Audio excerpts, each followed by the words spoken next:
at Forbes, Maneet Ahuja. That story needs to be also known. Good morning, everyone. I'm thrilled to be back here at the Milken Summit, and this morning on such a timely topic. Coincidentally, I am just back from Mumbai 2 days ago, where I was a guest of the Indian government for their inaugural Waves conference focused on India's growth potential. And so I'm super thrilled to be here with such an illustrious lineup of industry and experts on India. And so without further ado, I will kick off our introduction.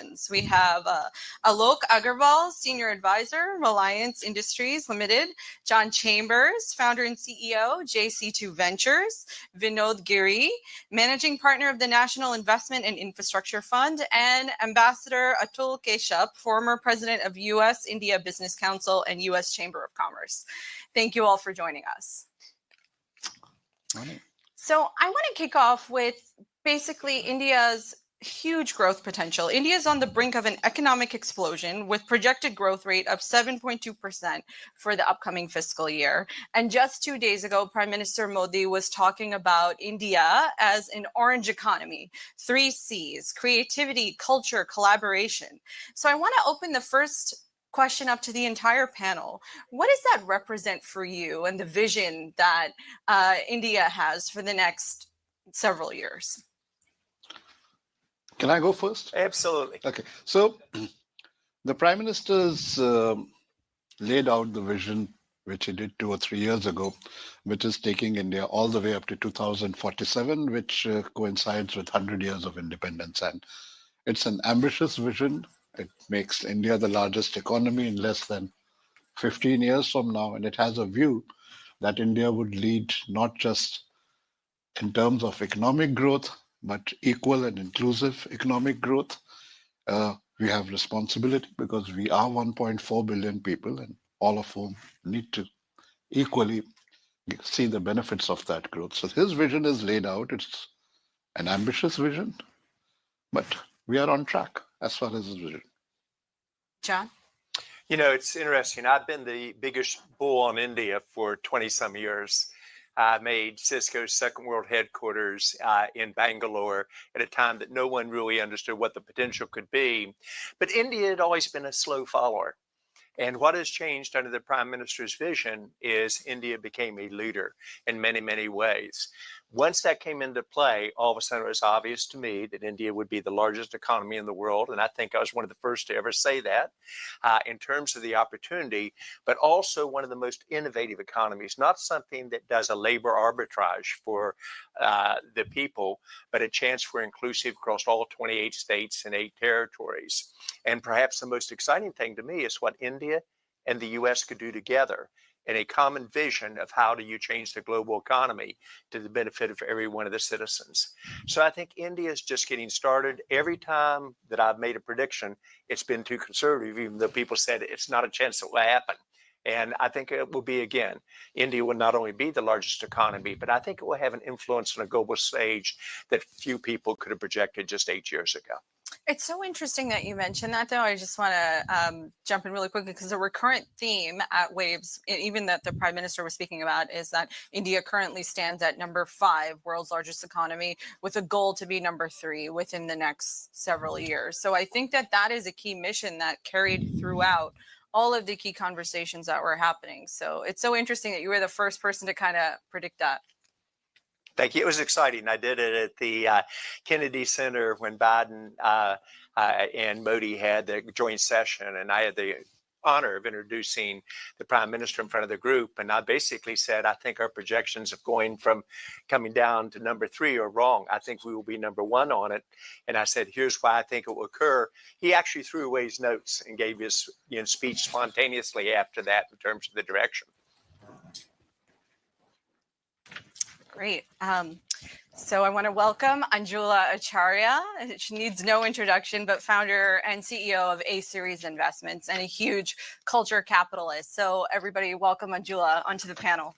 Hi guys, sorry to be late. And Vinod, I'd love to hear from you. Yeah. So first of all, good morning to everyone. Pleasure to be here.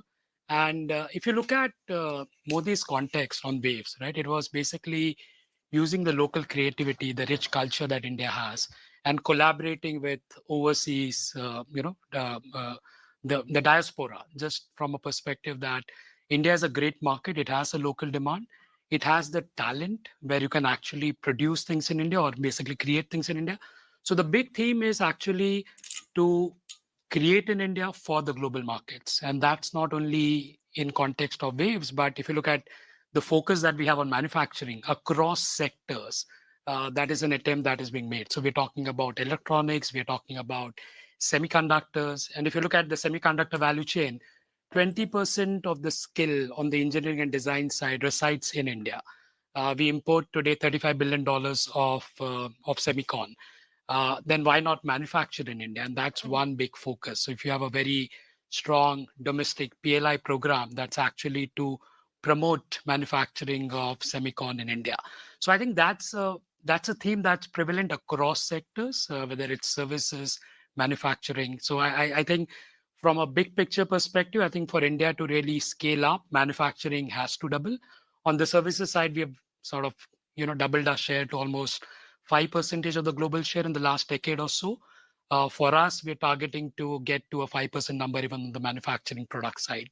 And we saw the Apple news too, right? Yes, So yes. that is pretty tremendous. And Yeah. do you expect that we'll be seeing more of that? Yes, I think if you look at Apple, Foxconn, people are talking about investing significantly in manufacturing in India.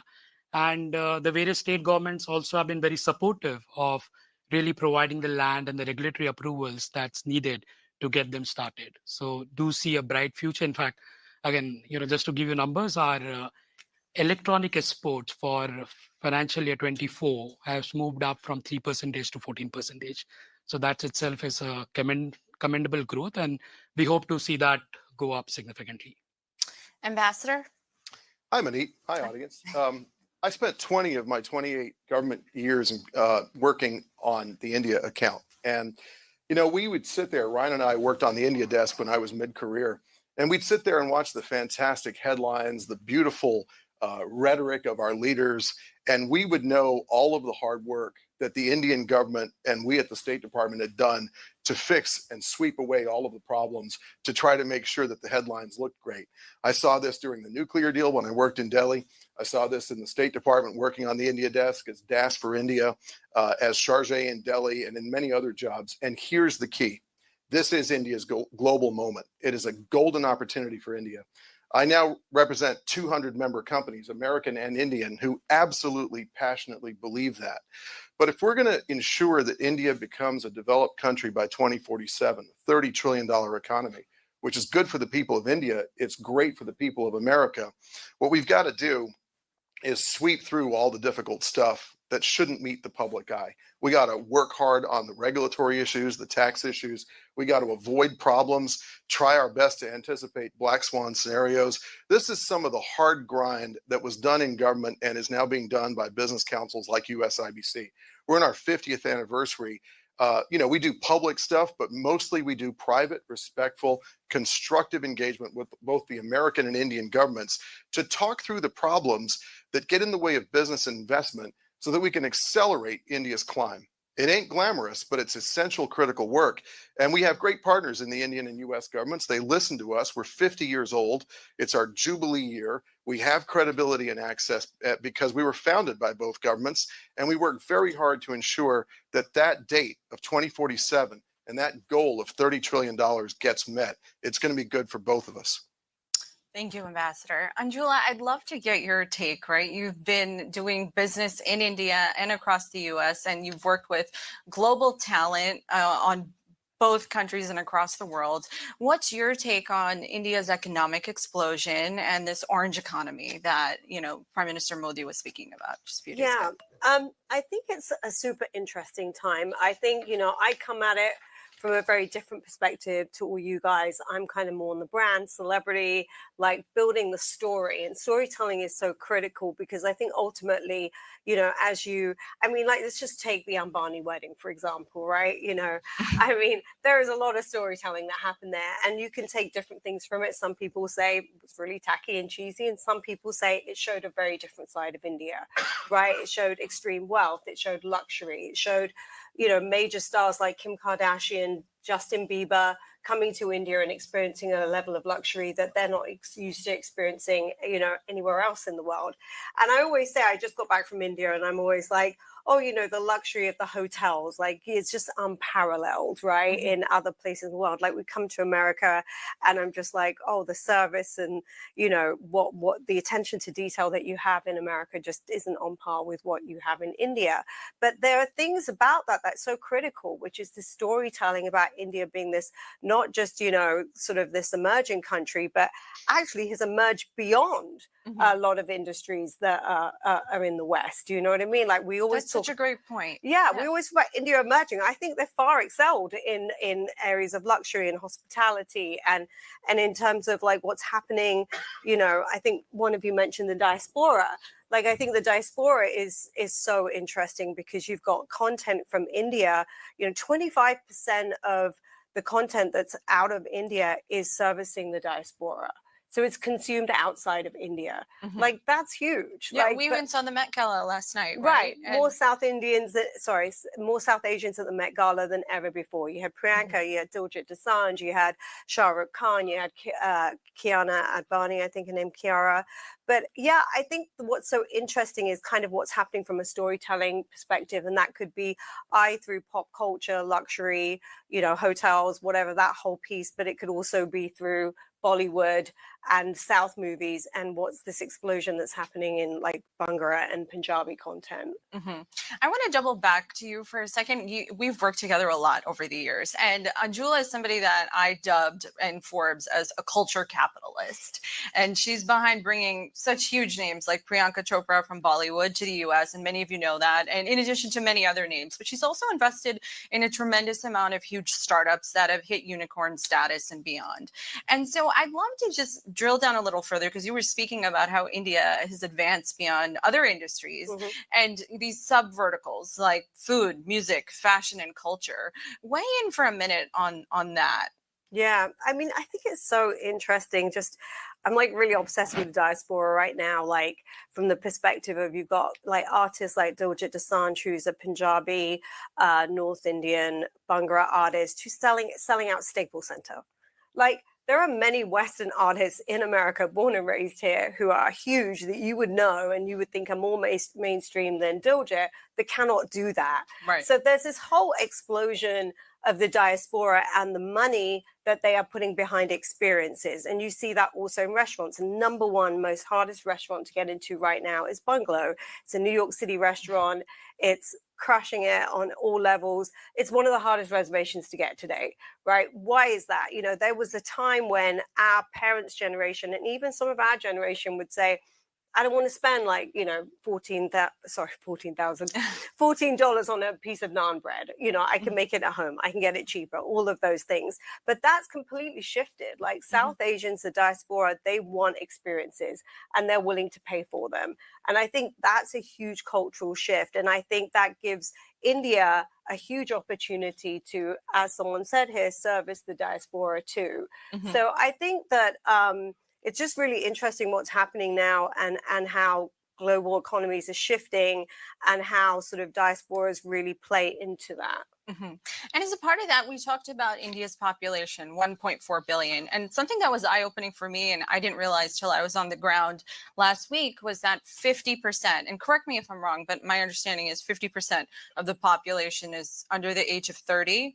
Right. So there was this huge push by Prime Minister Modi and everyone on the ground to try to help push forward content creators and work with technology companies. And layered on top of that, India is projected to hit 1 billion smartphones this year, which is a huge, huge asset. So I'd love to get maybe you, John, from a technology perspective, to weigh in on what that means for India's growth. Well, if you look at the big picture, whichever countries lead in technology leadership will lead in GDP growth, per capita income, standard of living, job creation. Prime Minister Modi got that from the beginning. Unlike many countries, it was his vision, his strategy to put it in place. And he felt that a digital India would be the future for the country, and he's run on that campaign and delivered on it remarkably effectively. The majority of jobs in India and throughout the world will be created by startups and become bigger. The big companies, unfortunately, with AI are going to probably shed jobs in total. So I think he's nailed it. If you're really looking at 1.2 million new jobs per month that is needed in India, you've got to say, how do you get the startup economy going? And like many new creations, it takes you a while to get the momentum. So at first was just how many startups could we start? And remember, almost all startups will have a large technology component part to them, regardless of industry, whether it's the entertainment, healthcare, or actually true tech on the direction. So we measure the number of startups. Then as you got more startups, you measure the number of unicorns.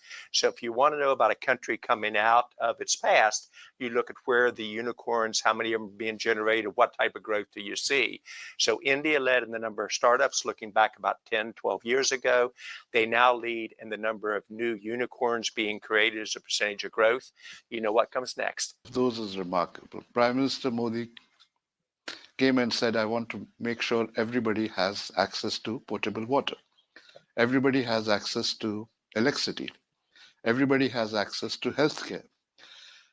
We haven't seen, at least I haven't seen somebody stand up and say that in growth, we will take everybody along with us. Everybody will have a bank account. Now, these may look obvious, but it's not obvious to more than 50% of global population that these four things need to happen for a country and a society to go ahead. And then, yes, we got the engineering boom, we got the technology, and we got good education and all that. But behind all that, when I think about, and I'm incredibly proud of having made the right decision in 92, is that we have had successive, steady, inclusive growth in India, which there are very few other parallels anywhere in the world. That goes back to your question. The purpose of the Milken Financial Conference is really talk about where do you want to invest and what do you see going on in the globe. And it goes back to you've got to have predictability in terms of the direction of a country, predictability in terms of investments. One of the hardest things for me to do when I really focused on India was to convince my major financial friends they needed to come and invest, both I was going to ask VCs you and about others. that. Yeah. And that's now changing. And what you have to do is get them over there and touch the people and touch the depth and breadth of the people of the country.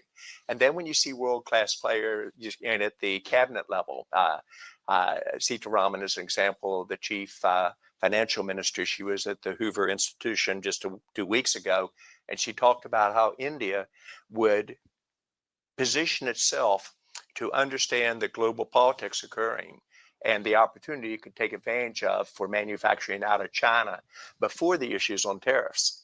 And then once the tariff issue set, she said very simply, India will be one of the first ones to form a true trade agreement with the US. And you could see the prime minister's fingerprints on that, J.D. Vance, Trump doing that, and they will be. I'd be surprised if we don't see an agreement in the next 2 to 4 weeks. What does that mean as a financial investor?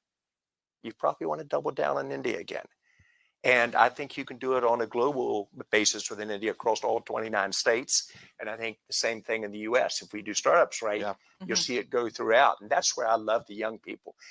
Their enthusiasm, they really believe. But the IITs produce, I hate to say it, the best engineers in the world. And they produce a ton of them, which means that Indian diaspora in the US is going to grow and be powerful. But if we can really get our countries working together, that's why I believe so strongly in that. And I think it will help the US to do this. I think President Trump clearly grasped that as well, the reverse way. So clearly there's an opportunity here, especially as we're in this tariff trickle down, wait and see for countries like India to take advantage. Yes. Yeah. And I think India, for the first time ever, normally when you're doing negotiations, we've all seen this. Well, we'd like to do this, but, or only if we could do this. You hear none of that now. That's why when you begin to see the Indian government move, they're going to accelerate their probabilities of becoming a manufacturing powerhouse. So first was candidly outsourcing from China, issues about technology protection, now the tariffs. And I think they see the advantage of very quickly moving together to get this coalition in line. On Maneet, that, if I please. may, we need to go beyond tariffs though, because India and the UK just announced a free trade agreement today.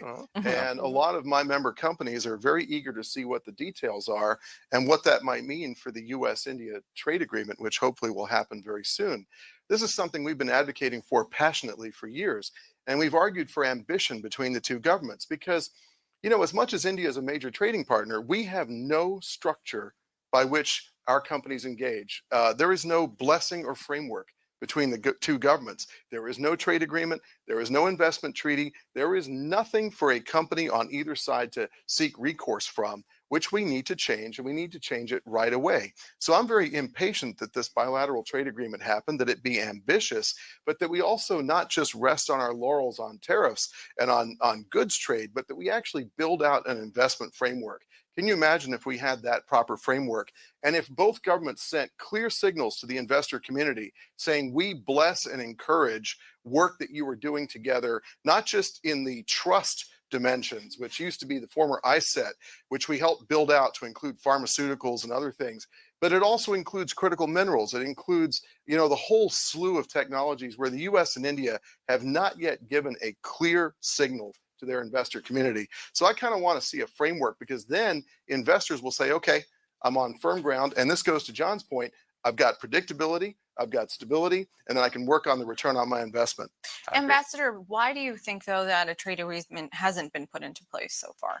Well, politics. I mean, politics and treaties are the art of the possible, right? And we have had many decades of tough relations with India. I was born in 1971, the absolute worst year of US-India relations. At every moment in my career, I saw things that really surprised me. In 1994, when I joined, I realized that India was on the list of the countries for which we had the highest suspicion about technology. India was on there with Russia and China and North Korea and Iran. As an Indian American, I was shocked by that. In 2000, when I put together the first talks that I had worked on India, called the Foreign Office Talks, my boss and the Indian Foreign Secretary basically disagreed on absolutely everything for 4 hours. When I worked in Delhi on the nuclear deal, the lack of trust between our governments was palpable. We worked through that through negotiation, through a lot of retail diplomacy. And then it goes on and on. When I was APEC envoy, people hated the idea that India become a member of APEC. There was a lot of opposition. So there's been a lot of history between the US and India, especially after 1971. We have worked very hard to address that. Look at the foundational agreements, the Intel agreements. There is so much work that's been done that now puts us in a place where we could have a free trade agreement. We've never been able to get to that moment. I pray we capture it now.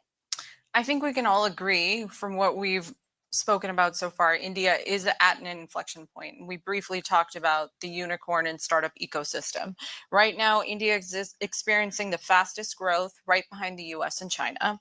And the startup ecosystem is valued at $450 billion with over 110 unicorns. So I'd love to get your perspective, Anjula, on what opportunities that presents. Yeah, well, look, I think ultimately we constantly talk about, when we talk about India, we talk about 700 million under the age of 30, and we constantly talk about this number, and it's really just a case of how do we put mechanisms in place to really support the growth of that. And the biggest thing I would challenge India to do is think outside the box on it, because there are opportunities that are sitting in India that don't sit in other places in the world, right? So I think ultimately, it's a case of how do we create an infrastructure that allows startups to really thrive, but how do we support this very youth demographic to create infrastructures for them that, and I would actually speak to John about that and really understand what you're seeing in the startup ecosystem, because most of the startups that I work with are here and they go to India to expand, but I'm actually not firsthand at working with companies that are starting there and are expanding to the globe. And I'm curious what infrastructure there is for these young companies that are building in India. Yeah, I was- Sorry to throw that back at No, you. I'm this is very the new curious thing as about well. the panel is we all have different backgrounds, but together we can paint a picture of this rapidly morphing opportunity in front of us. India was the last place to form a technology company just 15 years ago. And even though the schools were beginning to create their entrepreneurial program, they had the democracy that allowed for the opportunity to get here, but you needed the role models. And then as they became successful, once a company was successful in India, what did they do? They moved to the US. Right. Then you began to see the companies grow in India and the US, and the reverse is happening now, where all my startups must have their second world headquarters in India if they're US based, and all my India companies must have their second world headquarters in the US. And you see the power that exists on it. What's missing was the venture capital, the funding, and the picture. And that's where stability of a country, cooperative government, and ability to accomplish things that never existed in India before on it. That's why I'm so bullish about the two countries together. And you just look at the diaspora with stating the obvious, 50% of the high-tech CEOs in America are Indian diaspora at the biggest companies. So I think it's inevitable this happens. And the more we can say, how do we make it happen? And the old adage, don't waste a crisis. Quick follow-up for you, John, and then I want to yeah. go to the ambassador. So in speaking to investors, do they have more faith in the government and the infrastructure now? Because that is a key problem, right? Agreed. Yeah. The infrastructure for telecommunications, thanks in part to Reliance, is the biggest in the world, and it's really good. The piece in terms of confidence in the government predictability, extremely well thought of. And many of these venture capitalists tried to go into India 20 years ago when I first made it my second world headquarters at Cisco, and it just wasn't ready. The confidence is there. But confidence relates back to the currency of a leader in a country. It's about a track record. India now has a track record that is very good. They form relationships. If you watch why I'm so comfortable in this tariff deal happening, you watch how every relationship in Modi's cabinet is matching up to every relationship in Trump's cabinet, one-on-one, and they're driving it through.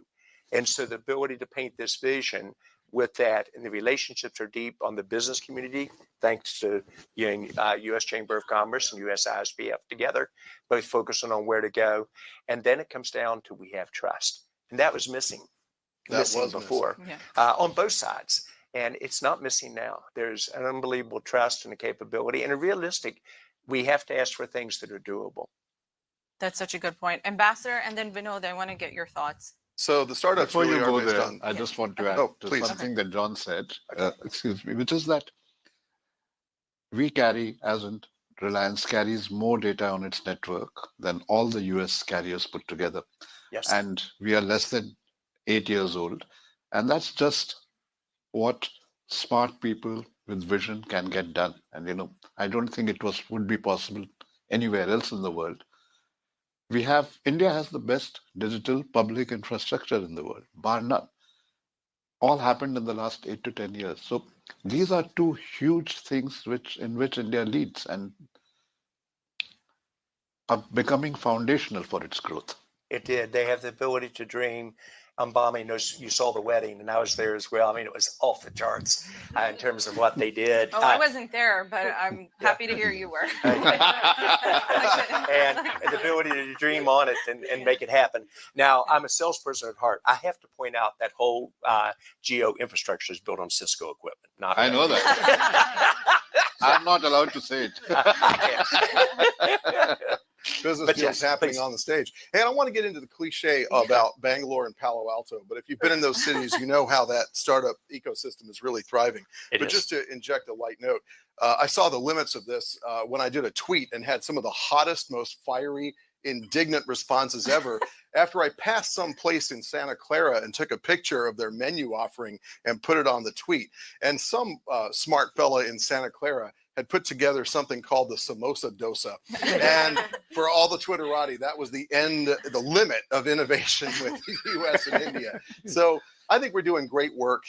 Trust is critical. And just on a serious note, something I saw was a real plateau moment that took us past where we had been was the pandemic. The pandemic was it created a new foundation of trust between the US and India. In our darkest moments, we relied on one another, whereas other countries tried to freeze us out and play some very vicious games. And I think that is now where you're seeing acceleration on the Quad, on the Middle East, on Africa, Sri Lanka, where I was US ambassador. The amount of US-India official convergence and now business convergence is because of that trust. You build trust under periods of stress, not during the good times. Right. Vinod? Yeah, no, I think just to supplement what Alok said, and if you look at the startup ecosystem, and see, India is a market which is very consumption driven, very similar to what you see in US. And the beauty about India is it operates at a large scale, and corporates like Reliance have been able to bring down the cost to a substantially low level. So if you look at data points, India per capita consumption is almost 27 GB. Our data cost is the cheapest in the world, right? And what it means is, and couple that with the young population, growing middle age sort of segment of the population, there's a large market which has access to technology at a very cheap cost, right? So for the startup ecosystem, I think you can't have a better market like that, wherein technology is cheap and you can try out various things. And if you look at India today, it's a well-known fact, but we're looking at converting the grocery model into Uber kind of a model, right? So you're getting groceries delivered in India in 5 to 7 minutes. That's again is a big innovation. It just makes our life easier, but those are the things that are happening in India. And there are tons of young tech grads who really working on that in Gurgaon and Delhi and Bangalore. It's a happening place. So it's I would say it's very similar in terms of what you're seeing in US and India. And I think both the countries should really kind of double up and see what it could create magic, actually. Vinod's from Mumbai. You've seen the trains, the suburban trains in Mumbai and how jammed they are. One of the biggest problems is people don't buy tickets. So what has the Mumbai Train Authority done? They've put out an ad saying, okay, buy our tickets because we're noticing that people buy lottery tickets like crazy, but not our train tickets. We're going to make our train tickets lottery tickets. Your ticket might win. Buy a ticket. You might get 50,000 rupees in our lucky dip every week. The genius of India is never ending. No, it's a never-ending thing, right? If you look at digitization, it really has brought a lot of efficiency to India. I think it's difficult to quantify, but the GDP impact could be anywhere between 50 to 75 basis points. If you look at our unified payment mechanism, you won't believe the numbers. Again, we do 400 million transactions every day, with an aggregate trade of $8 billion. Yeah. And the per trade is $13. That reflects that as an Indian, I'm connected to 100 odd million people, and I can really transfer money on the go at any point in time. I'm not sure you have seen that in even some of the developed economies. Anjula? Yeah, I just wanted to say the other thing, totally turning a different corner, is like on the startup side within the luxury world. Because what's so interesting to me is, again, this whole sort of storytelling around India and everyone being poor. And, now we're sort of telling the story of everyone being super rich. But what's so interesting is kind of what's happening in luxury and fashion. So, now you've got brands like Sabyasachi, and you've got Falcon & Chain Peacock and all the brands that, we get to wear. Maneet, but the cost for those kinds of clothes are like sitting at more than Hermes, right? Right. And the jewelry is sitting at more than Bulgari, right? And it's just so interesting what's happening in the startup ecosystem around luxury and how that's really sort of challenging kind of global norms around luxury.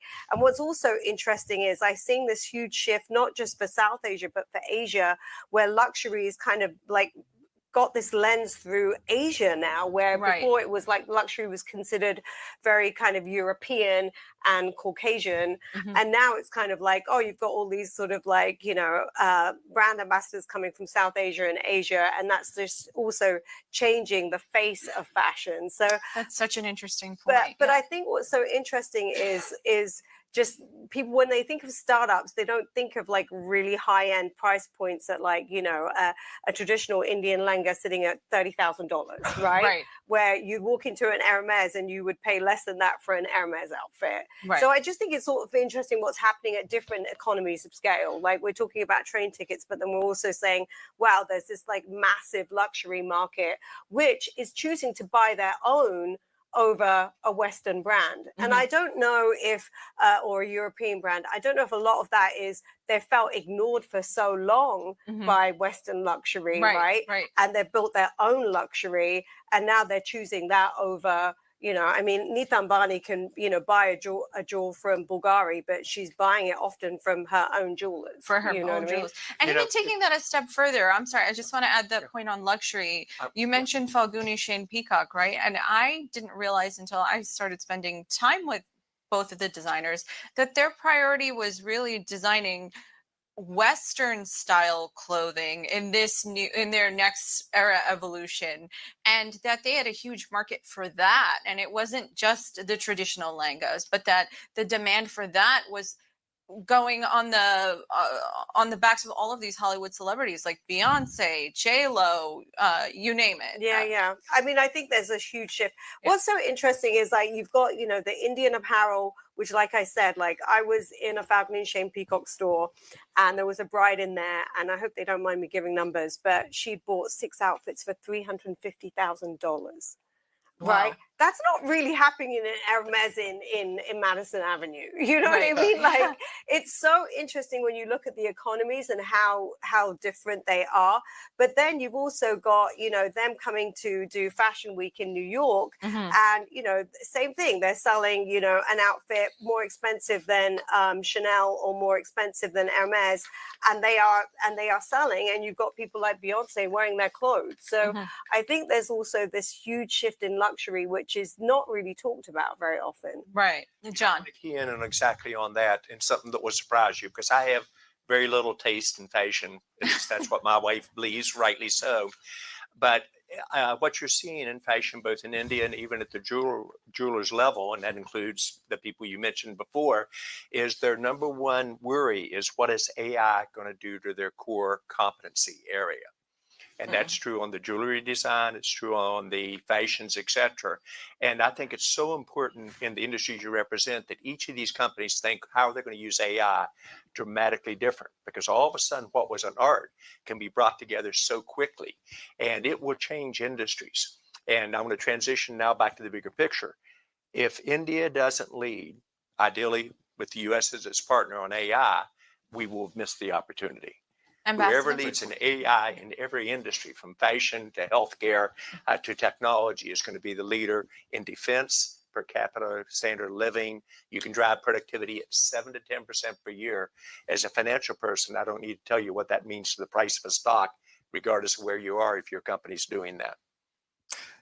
I have 3 daughters who are not yet married, so I hope they do not watch this panel and do not hear Angela's amazing observations about luxury. But I want to take that forward to what our member companies are already doing. There may be some members in the room.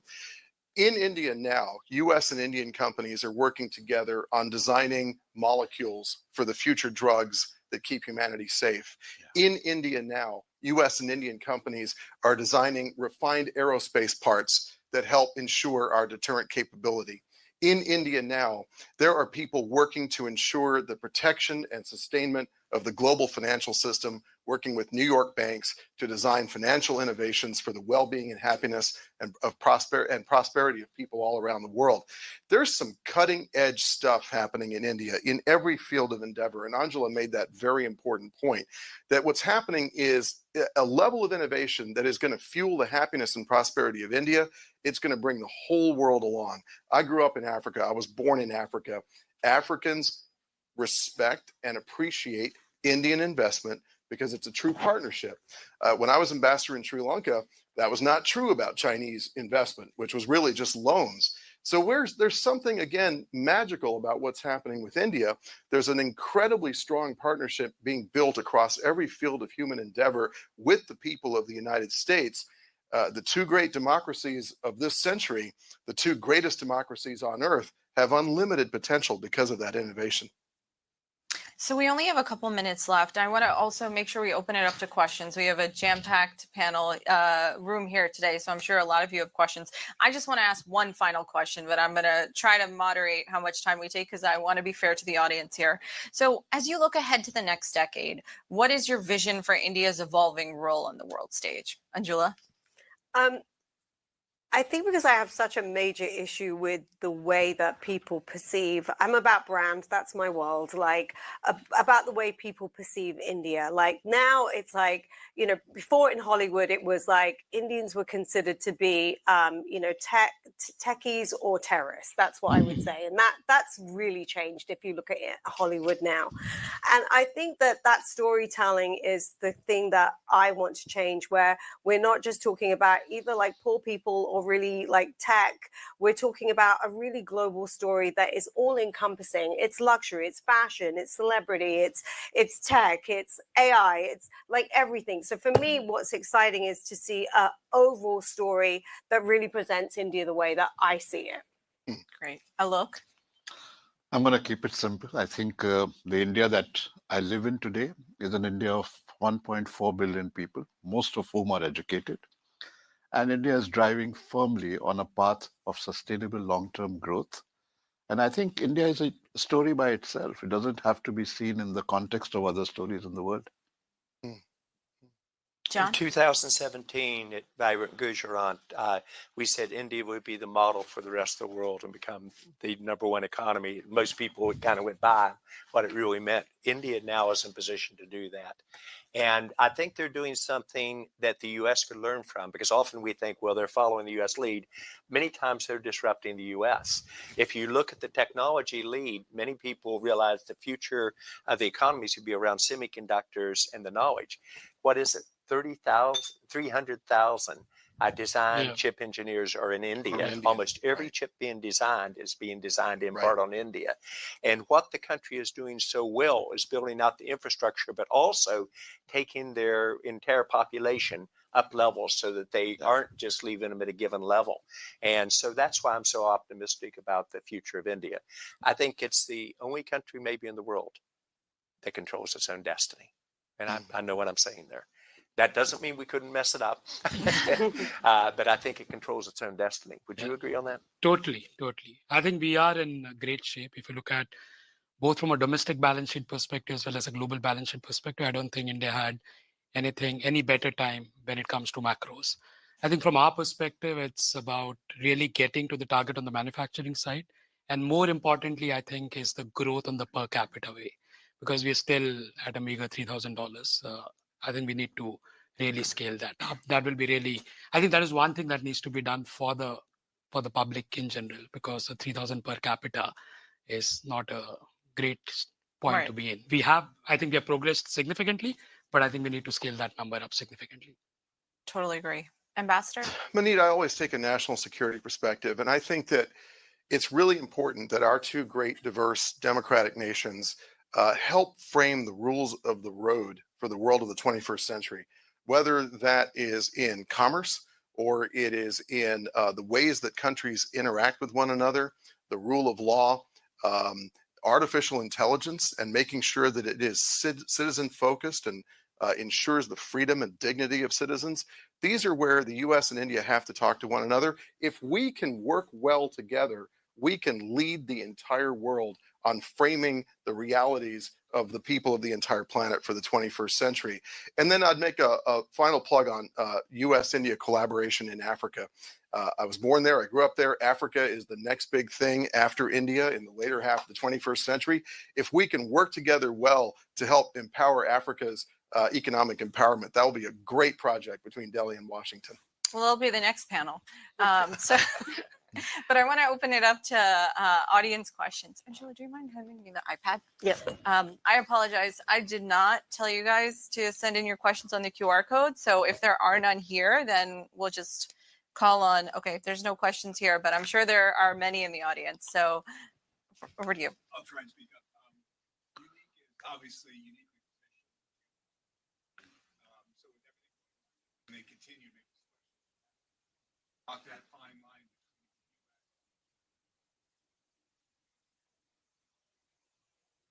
I think Prime Minister Modi is an exceptionally wise and shrewd and cool-headed person who thinks very clearly. And India has already been navigating all of these geopolitical competitions and challenges very well.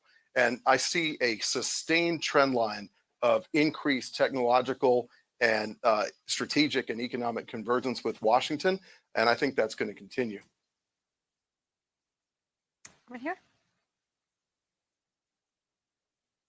Hi, everybody. Can you hear me okay? Yes, we can. And if we don't like the question, we'll just restate it when we get answer. Yeah, this will help. I'm Raj Kumar from DevX. Thank you for the panel. I share your optimism about India, but I wonder if you could detail what are some of the risks. You know, I think about climate, water scarcity. I think about conflict with some of India's neighbors, maybe even internal conflict. What should we be worried about if we believe in this growth story for India? Great question. I'll take a crack and then have my colleagues jump into it. It was interesting. I had the chance to help architect the Digital India strategy with Prime Minister Modi. And he outlined his 10 planks. And the 11th one, he said, John, you've got to figure out how we use technology to not do the damage to the environment that cannily occurred in China, the US, and in Europe during the Industrial Revolution without inhibiting our approach. So I think learning how do we deal with the environment in a very constructive way is probably one of the most complex challenges facing the planet, but especially India. In terms of really what the opportunity is, I think it's about dreaming bigger together. And that would be almost my closing comments to this group. How do we dream bigger and really go after making it happen? I personally think the issue with China will be handled. It's in China's best interest and India's interest not to have it be front and center. I think that probably is what's going on behind the scenes. They've got bigger issues on both sides. I think their issue with one of the geographic regions, it's in Pakistan and India's best interest for that not to get blown out of proportion. So I think they'll navigate through it. And it goes back to you have people like Jay Shankar, the foreign minister for India, that is as good as I've ever seen in the world in terms of managing these other issues. Right here. You, yeah. So you talk quite a little bit about the Indian community in the US, but as a lot of people are talking at this conference, we are worried about the brain drain caused by the chilling effect of Trump administration's immigration policy. But have you seen that chilling effect on US immigration benefit India in any way? It's for me. Oh, good. I get the easy question. Thank you very much. On classic diplomatic trick, deflect. Good with toddlers as well.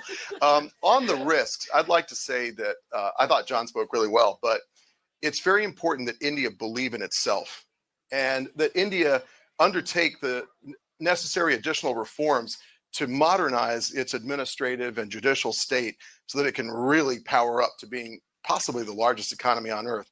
On immigration, I think I go back to Winston Churchill. He said, or it's quoted, attributed to him, a quote that he said something like, when the Americans have tried absolutely everything else, they finally do the right thing. Ours is a nation of immigrants. Our innovation immigration engine has powered our prosperity and helped lead the entire world. I don't have to boast about that. It's a reality. And so I think that what's happening is that innovation between Americans and Indians, because of that trust, is increasingly unrelated to the geography in which it's happening, thanks to the internet. So no matter what happens with immigration policy, no matter where people live, in the companies that are members of USIBC, they are innovating in an absolutely seamless fashion. I don't see that stopping. The brains are in India. The brains are also here because a lot of them are Indian and Chinese and from all over the place. And we're going to see our two countries power the entire world with their brain power. So with that, we're out of time. I want to thank all of my incredible panelists and thank you all for joining us.